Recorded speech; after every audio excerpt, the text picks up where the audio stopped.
Okay, guys, we are live.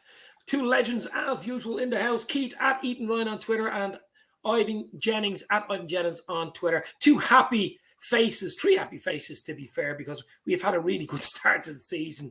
We're going to go back into, we're going to regurgitate the 5-0 because we just have to. Why not? I mean, it's one of those results that will, there's T-shirts being made and everything. So I didn't talk to Keith and Ivan straight after the game, so I'm going to just tap on it for a few minutes. So, Keith, the 5-0, Dreamland. Oh, absolutely Dreamland. just the complete and utter dismantlement of them, Like, it's just, they're stripped, absolutely stripped. They're down, they're bare. They're down to the wood, They've very little left after it, to be honest with you. So, just the I suppose the chasm, in terms of quality on the day. As we said, we're extremely clinical on the day, but our all round play, and like even the last 25, 30 minutes, we obviously tried just to stay away from them because they were obviously on a wrecking job now at that stage. Now, Yeah. when you get a team, to start in that position whereby all they're going to do is try and break you up and injure you, like, you're not in the same league. You're not even on the same planet playing football. That's like playing against fucking farmers. It's like playing against some 4th, 5th division team, who just want to go out with some sort of credibility by dismantling or injuring our players. And that's what it felt like towards the tail end. We'd done such a job on them that, they had nothing left but to start kicking and, start trying to to damage our players. So I think we kept the ball away from them. Yeah. Didn't get involved in anything stupid. Didn't start looking for 6, 7, 8 goals. I think if we had gone for it, they were there for us, to be honest with you. But we didn't bother getting involved with them. We went, you know what? Job is done. Let's make sure we come out of here now with the 5-0 and everybody in one piece. And listen, as I've said numerous occasions, and I said it to my son, I said, this does not happen. You need to drink this in. You need to dine on this. You need to experience this. Take it all in, absorb it, okay? Allow it to become part of your makeup, going forward, because for Halloween, it's going to be a long time, probably before this happens again, to be honest with you. And it's just something we can have in our back pocket for time and memoriam. It'll last our lifetimes, lads, and that's how big a result it was. Now, listen, in the grand scheme of things, it's another 3 points, and I think it's a very important 3 points, Keith. It's more than 3 points now. Come on. No, listen, you know what I mean. I do know what you mean, but when we start looking back on this at the tail end of the season, it will hopefully be a 3 points that at this point in the season kept pace with everybody else, because everybody else won before us. So the pressure was on. We had to win. Yeah. Going 4 points behind and then maybe 2 points behind City or whatever else it was. I think both those teams are probably decent enough once they get in front from a front run perspective. So it was absolutely imperative we got some sort of result. But what a fucking result! Ivan, I mean, you're in Wonderland there, but Alison is in Wonderland, but you're in Wonderland as well. I mean, I love how you described it. I just love it, and I think it's the kind of the immediate aftermath is when you sense the scale of it, right? Because it kind of settles down, and it is just 3 points at the end of the day, right? But when you see the WhatsApps of the crowd being left there singing in the corner, and the couple of United fans just in front of them, and they're singing Ollie's at the wheel, and then you hear the commentary afterwards with Gary Neville, and he was hurting badly. Yeah. And as you say, you drink it in because you don't beat them like that. It never happens. And I genuinely believe that the repercussions and the fallout of this for United are going to be massive. And I think the last 40 minutes, while I enjoyed how we toyed with them,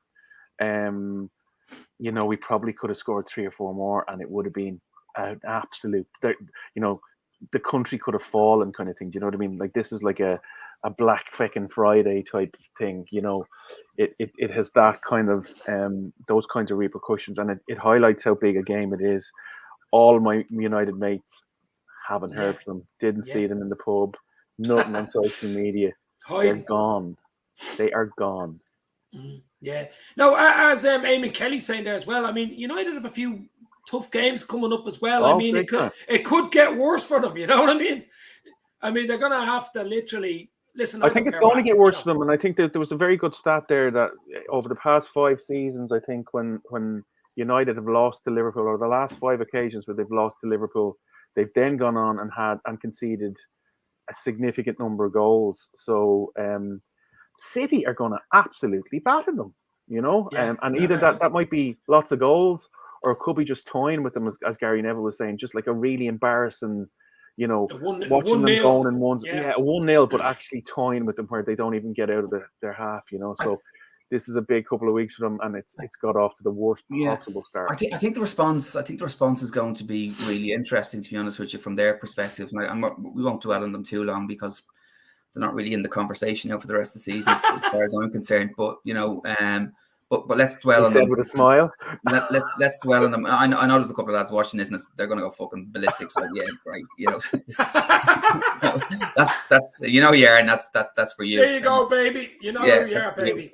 But it'll be really interesting because a couple of the players there, right? They're obviously a team. They've got some really good individuals, but they don't always show up. Now, if they continue to not show up, and are happy enough for the manager to fall on his sword or be pushed out the door, there's no guarantee that whoever comes in there next is going to actually entertain them. We mentioned, beforehand, we mentioned Conte. So if he comes in there, he's not going to suffer Ronaldo and Fernandes and Pogba all on the same pitch at the same time. So the management, the management job they've had, or they will have ahead of them, right, if he goes within the next couple of weeks, to be able to do something with that group of players is going to be monumental. Like, it is the most poisoned. I think it's actually more of a poison chalice than Barcelona is at the moment, to be honest with you, in terms of whoever comes in there next. So I just think it's going to be really really interesting, to be honest with you, what happens there and what they do. So. Well, I think if you go ahead, Ivan. Sorry, go ahead. If you had and everything kind of stacks up against them, right? Because regardless of what happens, and if you have some level of sympathy for them, which I don't really, but if you had some level of sympathy for them, Conte comes in, Conte will not suffer fools. He'll definitely need to buy players, because even if you take the problems out of the team, they're still short at the back, and they're still short in midfield. Yeah. So he's going to look at another 100 million, 150 million to try and fill that gap. You bring somebody, and again, I was thinking who they might go for. So, say Eddie Howe or Brendan Rodgers, although I don't think Brendan Rodgers would. They're still I think his ego wouldn't be able to say no, if I'm being honest. Do you reckon? Yeah. So, but even with that, he's going to look for something as well. And they all come with risk, and there's no certainty. Do you know what I mean? And it's a 5-year thing. We've seen that with Klopp. We've seen it with Guardiola. And it's going to take time. So there's no immediate answer to this. And every time they change, regardless of the quality that they bring in or the quality that's there, you're hitting the reset button regardless. And you have to just accept it. Then for another 2 years, if we win anything, it's a bonus. But it's unlikely we will. So it's massive for them.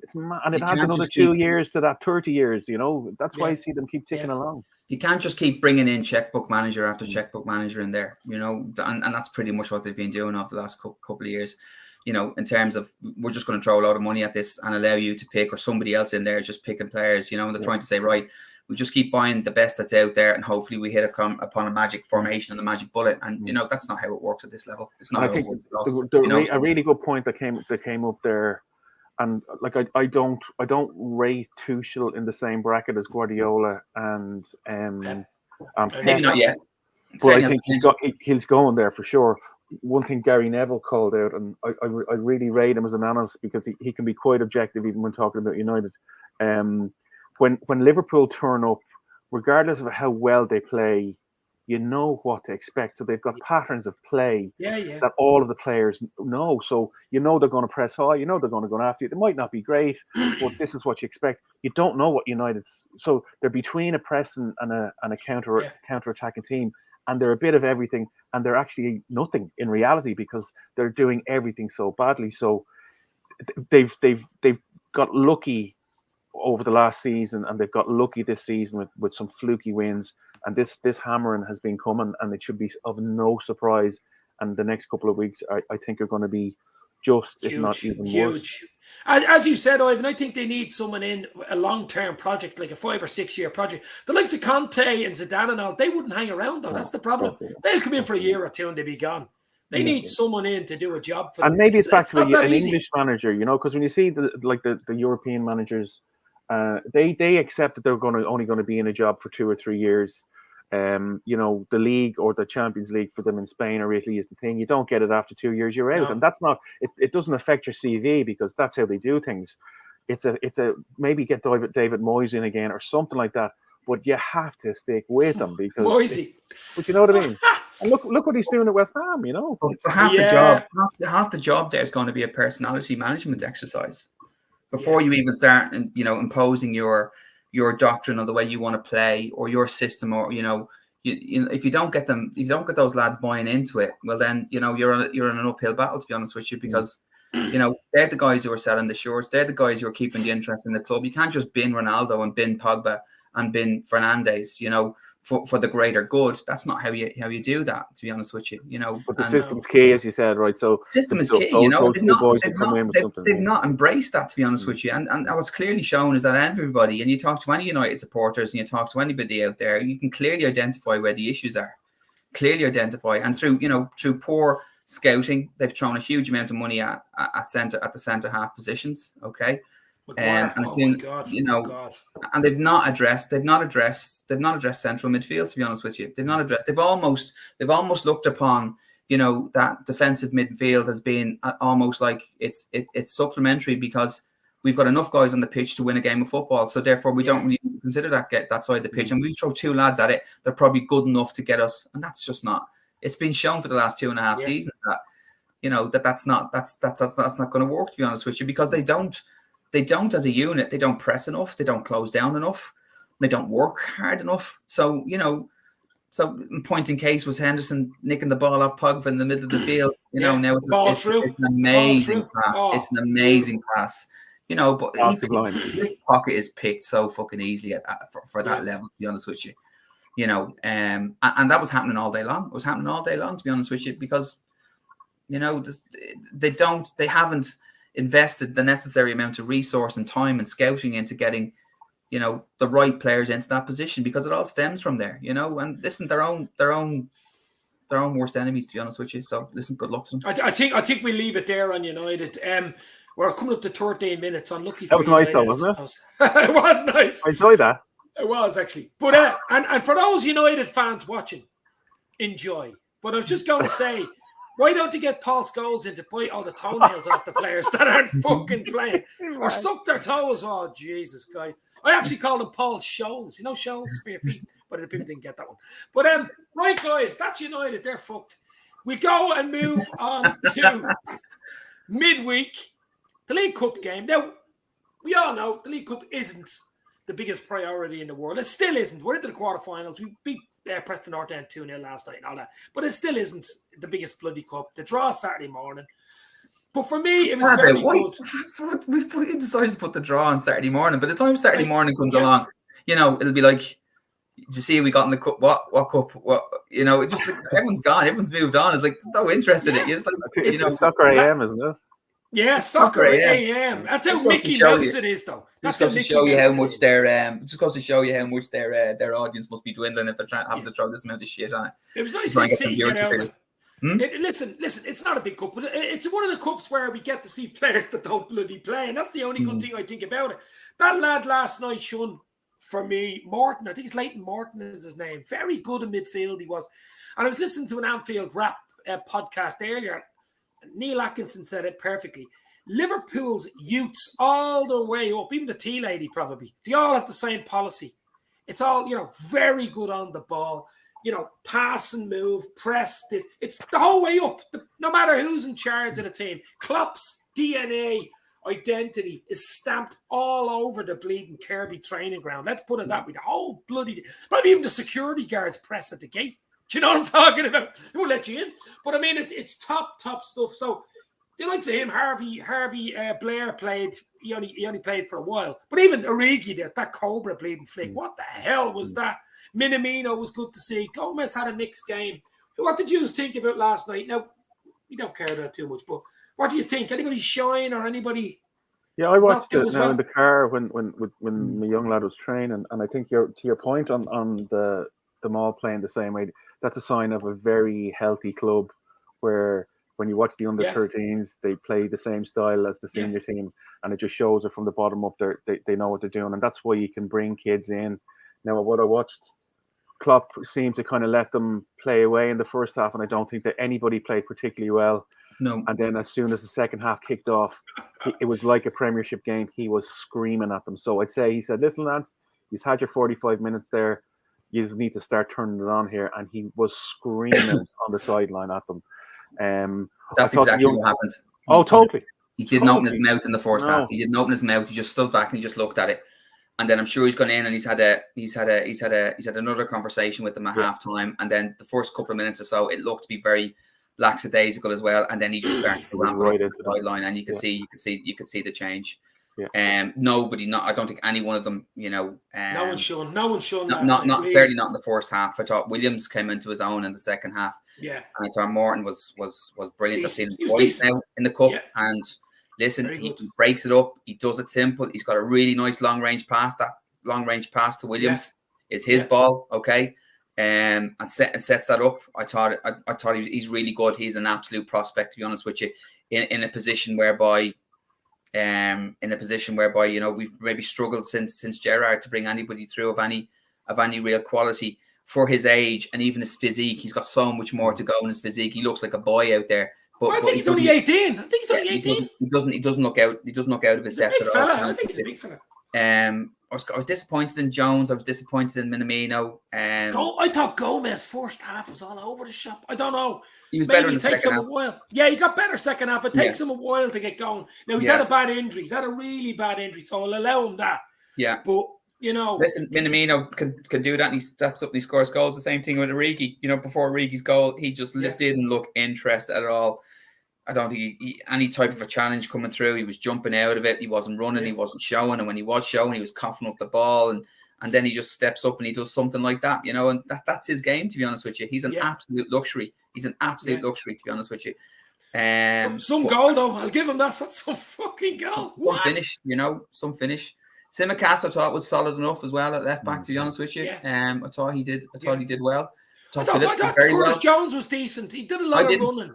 He tried. I think he was trying to be too smart at times. He was trying too hard. He was trying too hard. Little balls through. Simple stuff like that. That young lad Leighton was doing. He should have bloody done. You know what I mean? Yeah, I think Curtis probably thought, I've played 50 games already. But this is how I interpret his performance. I played 50 games. I'm coming in here now, lads. I just played on the back of a 5-0 at Old Trafford here, so I'm kind of doing you a favour here. No, I thought he was okay, but he'll be much better when he's the small fish in the big pond at the weekend. If he starts. I like the lad from Northern Ireland who came on. Bradley. He played Bradley. He's a really good player and just keeps it simple. Again, has a bit of grown to go, but I think that the most interesting thing is Gomez. And with his comments that he's not happy and he wants to play. Listen, buddy, you did yourself no favors there, right? And is he number 3 in the list now? Behind? Is he number 4? Number 4, you mean? Number 4. He's in the Matip. I think Matip Kanate are ahead of him. Obviously, Van Dijk is. Yeah. And even tell you what, Phillips did well when he came on. He did. Now, the one thing I take on Phillips though is when Pep Linders did the talk yesterday, I think before the game, or maybe the day before the game, they were talking about centre halves, and he called out, we've got 4 top centre halves at this club, and he went through the 4 of them, and he said, did I say Ibu? Yeah, no mention of Phillips, no mention at all. And I don't know if that's is he just a number? Like, he was given a new contract in the summer, So that was probably more precautionary than anything else, So that was that. I think they were hoping someone to come in for him. No services rendered. At least he's protected. Yeah. So if he does go anywhere, it protects his value as well. You know what I mean? So, but as you're saying, Dave, he's under contract. He's not going to go for nothing. Yeah, he would. Last season was the season for him to go in terms of the value we get and the contract he'd get on the back of an incredible season when he came in. Actually, before we go on to the big game at the weekend against Brighton, I thought one player who he gets a lot of stick. Adrian had a decent game. He didn't make any bloody mistakes. I was waiting for a mistake, to be fair. 1 or 2 good saves, even his positional play and his bit of ball play. Maybe he got a bit of confidence. I think he looks a bit sloppy sometimes. You know, when you see Alisson, like to me, Alisson is just incredible in the way that he comes out. He keeps himself big. He's wide. He doesn't go down too soon, and he's like, if we were to do a review of the last couple of matches and the saves he's pulled off, they've been incredible. But even when the way he dives, he looks natural. Adrian looks a little bit kind of, you know, he put one over the bar, and almost like a I know what you mean. I know what you know mean. what I mean? It doesn't look elegant. Karius-esque is what you're going to say, wasn't it? A little bit. Well, guys, I think he didn't do anything wrong there last night. He pulled off whatever saves he needs. I thought his distribution was good. I thought he was good with his feet. So you can't knock him last night. No, we'll give him kudos where he deserves. I think he was okay last night. So, look, we're into the quarterfinals. As we said, the bleeding draws on Saturday morning. That's crazy crap anyway. But listen, for me, it's just continuity. It just keeps the wins going. Just keep going. A nice little flow. Everything seems to be going our way at the moment. We got a bit of luck against them. They had 2 great chances before when it was 0-0.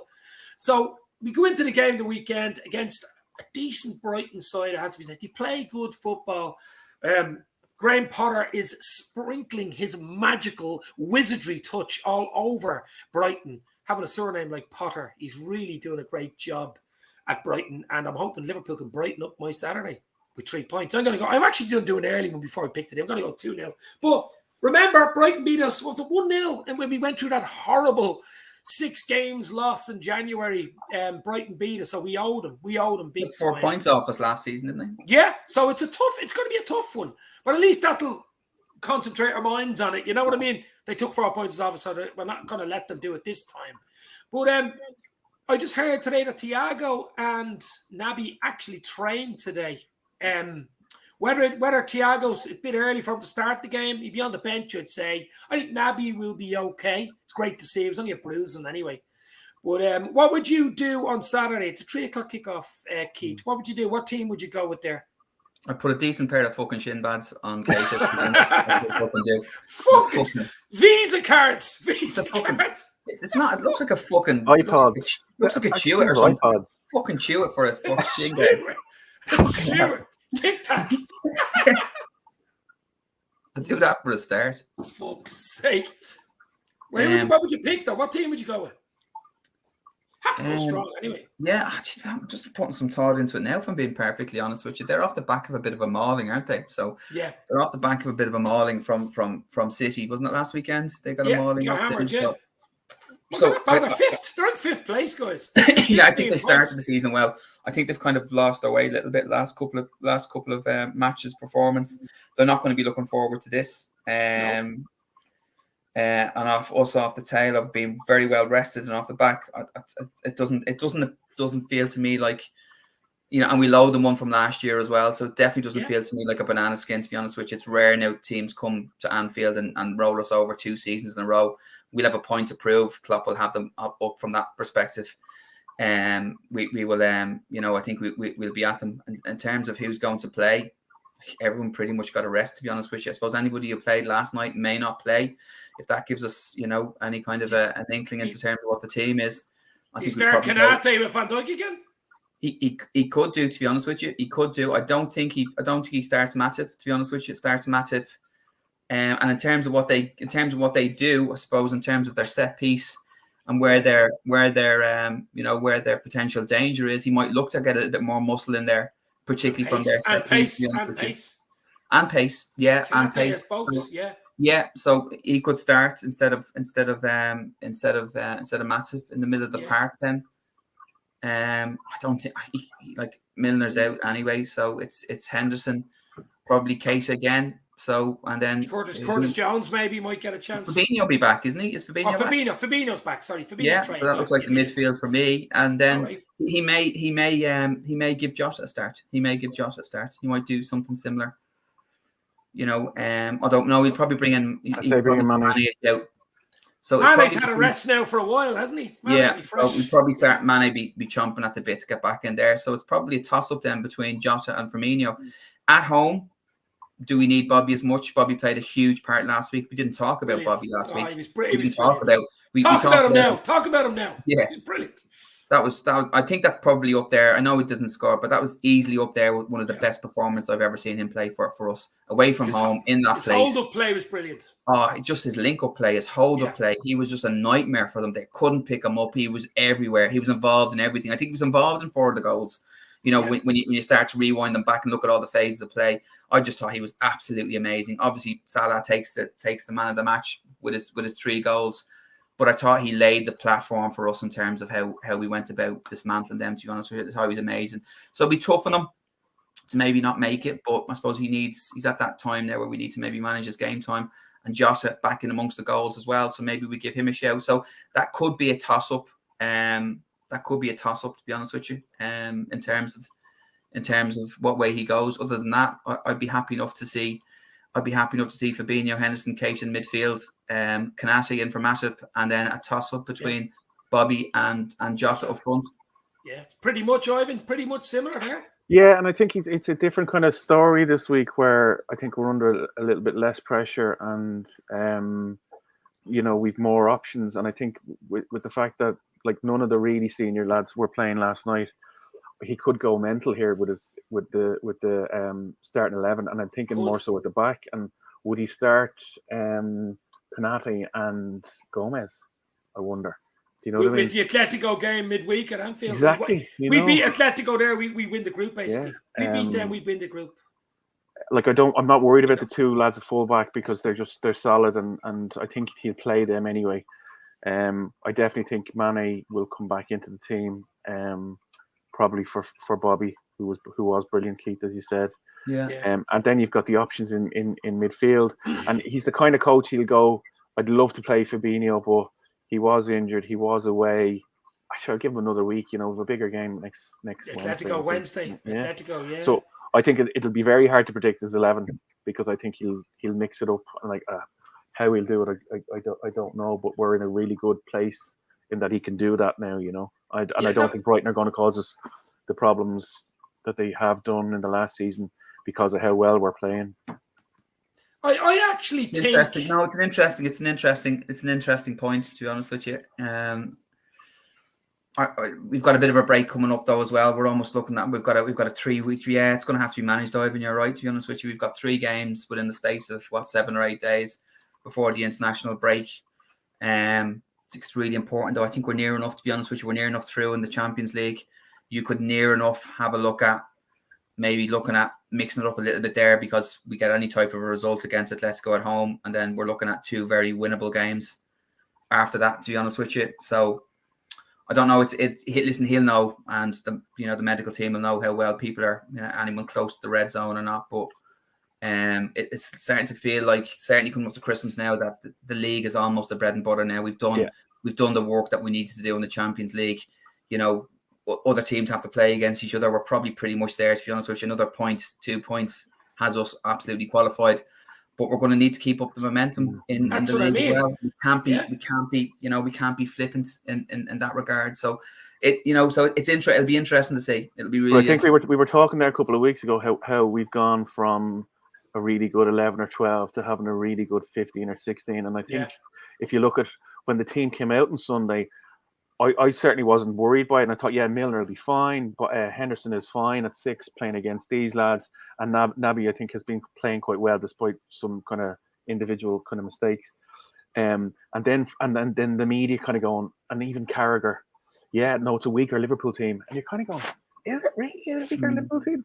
I just think our system allows players to come in, and I think it's the sum of the players. And I don't think the standards drop that much with that first 15, regardless of how you play, with probably the exception of 6 against the really top teams where Fabinho is head and shoulders above Henderson in that role. So it's not such a big deal now where we switch one for somebody else, because I think they're performing at such a high level, and collectively it's a really strong bunch of 14, 15, 16 players now. Which is great to see, considering what happened last year. No, but I think there was a weird one. Matip was taken off at halftime. That was a plan. That was pre-planned by Liverpool. Yeah. So that might tell you if he's only playing 45, why would you take him off if he's not playing Saturday? I think Matip van Dijk starts Saturday, and he might have Kanate against Atletico next Wednesday. And I think he wants to beat Atletico, and I'll tell you why. Because they fucked us up last year, remember? And all that running down the bleeding thing with Simeone. He wants to get them nearly knocked out. I mean, we beat them there. They're in a bit of trouble to qualify. So, no, he wants to go strong against Atletico. And you win it, we win the group basically that night at Anfield. You can rest the players for the last 2 games. Get it over with. We'll beat Atletico. Fucking beat Brighton. I think the team will be Alisson. It'll be Trent. It'll be Robertson. It'll be Matip. It'll be Van Dijk. It'll be Fabinho. It'll be fucking Henderson and probably Curtis Jones. It'll be the 3 amigos up front. Bobby, Mane, Salah, Jota on the bench. Brighton or Atletico? Brighton. That's the Brighton team, I think. Okay. He might have Kanate then in for the likes of Matip, who can't play too many games, with his injury issues against Atletico, and just bring someone else in, maybe Naby then into midfield, or maybe Jota start against Atletico. Just keep changing one player in every department, every section. If Thiago was fit, I would absolutely play him against Atletico. I think he would give us some control. Well, he trained today. Today. I think it's too early for Brighton, Saturday. But Atletico, I would absolutely play him against Atletico just in terms of his control. So we just stop playing basketball, football, and if they want to sit in deep, well, then we'll just pass them to death. Well, domestic Butler is saying exactly probably the opposite to what you said. Yeah. I'd play Thiago 100% against Brighton, but I think it's too early for him to play against Brighton. We could come on last 20 if you want to slow it down or whatever. And you look at the last 2 performances, like we were 2 up against Atletico after 13 minutes. We were 2 up against United after 13 minutes. So he's going to go after them, and I understand why you would play Thiago there, but it's kind of like, can we not start him, score a couple of goals, and before they get one back, bring Thiago on to settle it down a little bit, or to give us that bit of assurance there. But I think Fabinho is a key one for me starting that game next week, because you could see when they got back into the second half of the first half, he was the difference then when he came on in the second. He pretty much always goes strong Europe, though, to be honest with you. If it's available, he pretty much is. Even for the games last year where we lost players and Jota, he was still relatively going strong in Europe. I think for whatever reason, he pretty much always goes. Now, listen, if we're absolutely qualified, top of the group, well, then it's a great opportunity to blood a couple of players. But, I think if there's anything on the line whatsoever, he typically goes strong in Europe, doesn't he? If it's a toss-up between going strong midweek and going, maybe not as strong against Brighton. And what the last game is Milan away, is it? We've Milan away. We've Porto at home, haven't we? Yeah, Porto at home is the last game. Sorry, Porto at home, sandwiched in between these 2. Yeah. Which, should be handy, but you just don't know. I actually remember we beat them the last time. I think it was 4 or 5-0. We actually drew 0-0 with them in the return. We'd already qualified, if you remember that game. That was a few seasons ago. But back to tomorrow, or Saturday is the game we'll just finish on now in the next 2 or 3 minutes. But I think this is going to be a tough game, guys. I think, they play football. I mean, they've a decent side. They've Dunk, who's bleeding you. He's a good centre-half. I think United could bleed and do him. Maguire's was defrosted on bleeding Sunday. I mean, he is a fridge. He was defrosted. He left the handle door open on his fridge. But they did some analysis on Brighton, and their stats are really good in terms of how they've improved from last year. Their shots on target and their XG and their goals converted and their chances and all that kind of stuff are all up, and that would talk to where they are in the league. And I think it was Monday Night Football where they were looking at them last season. They were unlucky in a lot of games, and just the conversion of the goals wasn't there, and maybe that's the strikers weren't at it, or new striker in or whatever. But he's a good coach, and I think he's going to. How strong did they go? How strong did they go last night? I know Mopay missed a penalty, all right, so I'm not too sure how strong they went last night. Oh, I didn't against Leicester. Well, Leicester beat them. Leicester beat them 2-1, was it? No, bet them on penalties. Penalties. So Jesus, that wasn't bad. That wasn't bad. They were down. They were 2-0 down. Was it 2? They were certainly 2-1 down at one stage. 2-1. So it'll be interesting to see how strong they went last night with a game on Saturday. For tiredness, coming down. No, for tiredness, particularly if they're chasing shadows for most of the game, and we maintain possession. I think it's all about us now the weekend. I think if we can starve them of any type of chance, and play a controlled game where we've 65-70% possession of the football, they'll be literally working off scraps, and as long as we don't do anything stupid in terms of long balls, it should be a relatively good day at the office. And I think if we score early, well then, it could be a very quiet, but listen, you literally don't know, to be honest with you. But I would certainly go as strong as I can in the league up until the international break, because it doesn't look like Chelsea or City are going to drop too much up until that point in time. So it's important to stay amongst them. We'll be looking at United to do us a favour against City fucking next is 2 weeks, but we'll see. Can't see it. Well, you never know. They beat them home and away last year, didn't they? Can't see it. Fucking. You just don't know. No, I can't see. The only thing about it really is that I think they've come out this season and they've tried to play a little bit, to be honest with you. Whereas last season, against the top six, they literally just sat in. And they sat in and they looked to counter-attack, to be honest with you. And we're happy enough not having the football. I think the personnel that they bought this year, now they've almost felt like they've maybe moved on a gear and they can actually come out and start trying a bit of football and are getting eaten alive, to be honest with you. So if he has a bit of a rethink and a reset and says, you know what, against the top six sides out there, we do the same things we did last year. It worked quite well. We finished second in the league, where we try and eke a draw at the very least out of it and see if we can nick one. Well, then you might see them doing something against them, to be honest with you. But if they come out and play football, they're going to be absolutely hammered. Yeah, it's amazing. We started this podcast talking about Man United, and we're finishing it talking about Man United. So I'd still be happy enough if we took points off Chelsea and City going forward. Of course, I'd be all right with that. Yeah, absolutely. I don't want them to be beaten by everybody. I wouldn't say I'd be wearing a Man United jersey on the day, but you know what I mean. Obviously, we want to do us a favour. But guys, I think we leave it there. I'm going to go 2-0 Liverpool. What do you score predictions, or just say win the game? Just get the 3 points, no injuries, really, innit? It's the most important thing. Yeah, it is. It is. I think Tails, I think Salah's going to score. He's definitely going to get one. I fancy maybe Mane coming back and getting one as well. And I fancy just getting another goal from somewhere else. So I'm going to go 3. Well, do you know what? It's been 3 since the start of the season, except for last night. Yeah. That last night doesn't count. Okay, fuck last night. Yeah, you're right. It's Mickey Mouse Cup. It's Mickey Mouse Cup, doesn't count. You'll do 3. No, I'll match Keith. I'll go with 3 as well. I think Salah's just a model to score, regardless. A good call on Mane coming back in. He's going to want to show it. I think he's in the 100 club as well, so he's going to be pissed off. Yeah, I'm changing my mind. I'm changing my mind. I'm going 3-0 now. I'm going 3 fucking. 3-0 all round. Three panelists. 3-0 for the Reds, guys. The most important thing is just get the bleeding win. No injuries. Leading into Atletico, and then West Ham away. I think the last game before the international break. If we can win the next 3, qualify for the Champions League, we will be in a lovely little place, and I believe we can do it. We definitely can do it. We will do it, guys. We leave it there. Thank you very much for coming in, Keith and Ivan. As usual, and all the comments, guys, you have absolutely been brilliant. Hit the like, hit the sub. Talk to you soon. Liverpool to beat Brighton, and Brighton up my weekend.